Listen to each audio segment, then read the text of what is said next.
Hello, here in this video I'm going to discuss with you guys about the country similarity theory. This theory was developed by the Swedish economist Stefan Linder in 1961.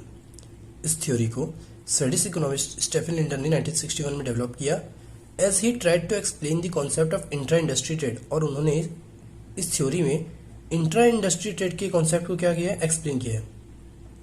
Where as intra industry trade means exchange of similar products belonging to the same industry। Intra industry trade का मतलब क्या होता है, उन products का exchange होता है जिन products में सिमिलैरिटीज होती है और वो एक ही इंडस्ट्री के द्वारा प्रोड्यूस की जाती है, एक ही इंडस्ट्री सेम इंडस्ट्री में प्रोड्यूस होते हैं वो goods.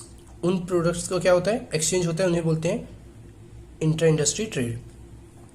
According to this theory, companies that develop new product for the domestic market export their goods to those countries that are at similar level of development after meeting the needs of the domestic or their local market।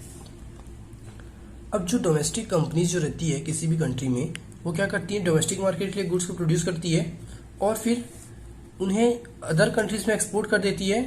किन other countries में, जहाँ पर जो development रहेगा उस countries का वो क्या हो, सिमिलर लेवल का डेवलपमेंट हो और कस्टमर की नीड सेम हो, प्रेफरेंस सेम हो और बहुत सारी कंडीशंस रहती है उन बेस पे, जो सिमिलैरिटीज रहती है उस बेस पे क्या करती है कंपनीज अपने गुड्स को अदर कंट्रीज में एक्सपोर्ट करती हैं। सिमिलैरिटीज किन किन चीज़ों को लेकर होती है, the country should be similar in terms of first consumer preference. अब कंज्यूमर प्रेफरेंस से मतलब क्या हुआ, कंज्यूमर प्रेफरेंस मतलब जो कंज्यूमर की नीड्स है अदर कंट्री में, जिस कंट्री में हम अपने गुड्स को एक्सपोर्ट करेंगे वो क्या होना चाहिए, सिमिलर होना चाहिए। उस प्रोडक्ट को लेके उस कंज्यूमर के माइंड में कुछ नीड होनी चाहिए, कंज्यूमर उस प्रोडक्ट को लेके अवेयर होना चाहिए, है ना। सिमिलर, सेकंड पॉइंट है सिमिलर लोकेशन। सिमिलर लोकेशन से मतलब सीधा सही ये हो जाता है कि जैसे हम इंडिया में हैं और इंडिया जो है हमारे वो एशियन कंट्री है, तो जो लोकेशन है वो एशिया हो गया हमारा। तो मोस्टली जो एशिया की कंट्री जितनी भी हैं उनका लोकेशन मोस्टली एशिया है, तो फिर एशियन कंट्रीज है तो उनका जो प्रेफरेंस है मोस्टली वो सेम होता है। वेरस कल्चर सिमिलरिटी, हम एशियन है तो एशियन में बहुत सारे कल्चर जो है मोस्टली सेम है। पॉइंट 4 सिमिलरिटी इन पर कैपिटल इनकम।